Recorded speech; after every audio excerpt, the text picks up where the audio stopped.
Okay, I'd like everyone to raise their hand. Okay, now try raising your hand 1 inch higher. Okay, now 2 inches higher. Now do you see how when I said go higher, there's room to improve? And that's what I'm here to talk to you about today.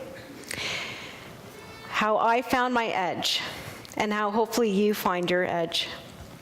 When I got my first job as financial advisor, it was 14 years ago, I needed to figure out how to find my edge.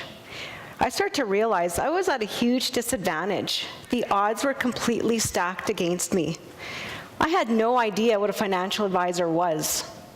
I had no idea that only 5% of the industry were females, and that the average male advisor was a 55-year-old male. I had no idea only 1 in 40 advisors even make it. I had no idea the markets were in the toilet at the time. It's a good thing I was so naive, because I would have never started. But one of the drivers that had me prove myself is to prove those naysayers wrong, and there were a lot of them. So I decided to beat the odds, stick with it, believe in myself, and pave the way. And the worst thing that could happen is I'd walk away with a new life experience. And besides, if I stuck with it, I'd understand investing better and be smarter with my own money. So that was the start of my business. And every day, I wanted to quit. I remember having one manager tell me I didn't have a thick enough skin in the game. Well, that was enough for me to wipe my tears and pave the way to Rookie of the Year. Ironically, I bumped into him a couple months ago, and he congratulated me on my success. But by third year in the business, I really needed to find my edge and my skill set. Find something that set me apart. So I got good at learning this state-of-the-art software so I could build comprehensive financial plans for clients. And a lot of these guys weren't using this software. They didn't incorporate technology into their practice. So I got good at it, and I started presenting the idea to these male advisors. And I'd go in on those meetings with those clients. And that's how I started to prove that I could handle those bigger accounts. What I did know is that I absolutely love people. I'm caring, I'm a good listener, and I'm compassionate. And luckily, the universe provided me with a couple of key mentors that are still good friends of mine. They were there to tell me that this fear voice was normal. And sometimes that fear still rears its ugly head at me, but now I know how to manage it, or most of the time.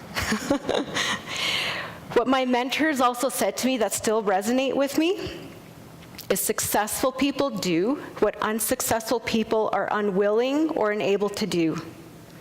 And to become a student of the business and be that squeaky wheel and just keep learning. My other edge as a female advisor was the ability to connect with people on a deeper level that's not just transactional or what about what the markets are doing. That intuitive edge that many of us possess but haven't learned to master yet. Investing comes naturally to me after 14 years in the business. Markets go up, they go down, we diversify the portfolio. I could do this stuff in my sleep. But if I'm not understanding a client on a deeper level and truly understanding what money represents to them, that I haven't seen what their vision is. I haven't uncovered the root of their fears, their goals, and their needs. And I feel that edge was refined further going through divorce. It was tough, but I learned a lot about resilience and the ability to get right back up. And I use this to help other people on a professional and a personal level. You learn a lot about what you didn't learn before. And having gone through this, I'm now more aware and compassionate with my clients and better able to identify where they are in the process.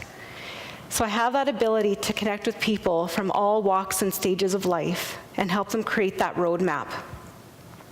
We build that trust, and I'm relied upon in good times and in bad. And it's about how do we work smarter, not harder, and accomplishing what we need short and long term. Another thing I learned is that it's tough if we say so. And I think a lot of people thought I was nuts when I decided to expand my practice and move to Raymond James in the midst of my divorce. But I always wanted to find my edge in the industry and align myself with like-minded people, as well as the largest wealth management firm in the country.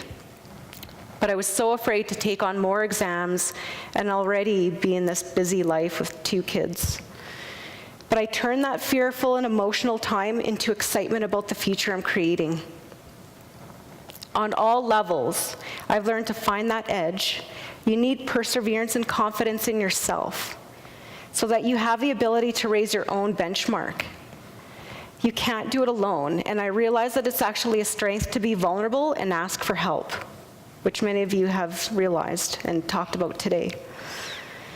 I took this lesson and I also applied it to my personal health and fitness. So in 2005, before my son was born, I was 90 pounds overweight.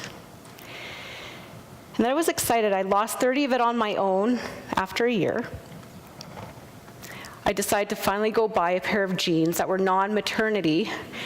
I came home, and my father-in-law at the time said, "Oh my God, those are so huge."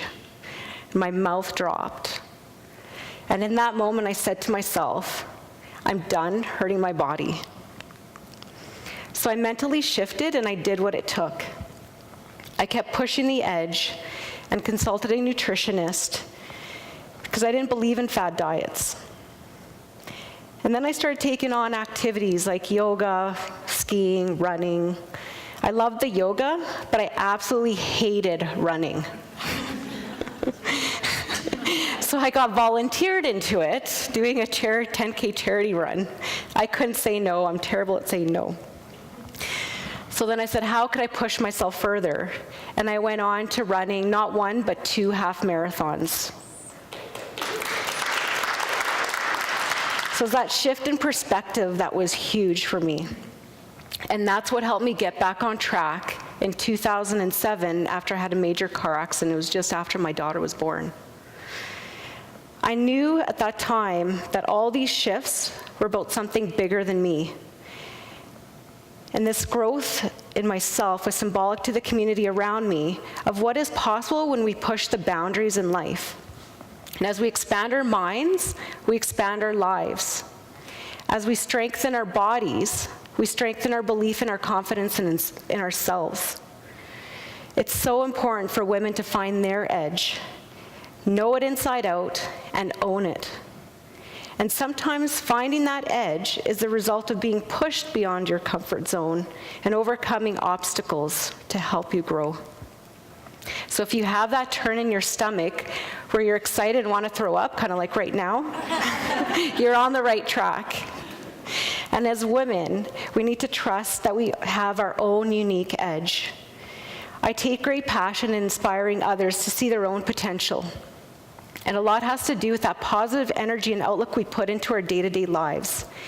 And it's that positivity that permeates and becomes contagious when we collectively join others with the same mindset. And as women, we've been given that unique intuitive gift that allows us to dig deep and seek those who are similar to us. So to finish off today, I want to say a lot of us go to these motivational types of talks. We're excited, then we go home and nothing happens. So my ask of you today is to consider a confidential conversation with me about the pursuit to finding your edge in your finances and the level at which you perform in your everyday life. So feel free to add me on social media, email me, come have a conversation with me during the break.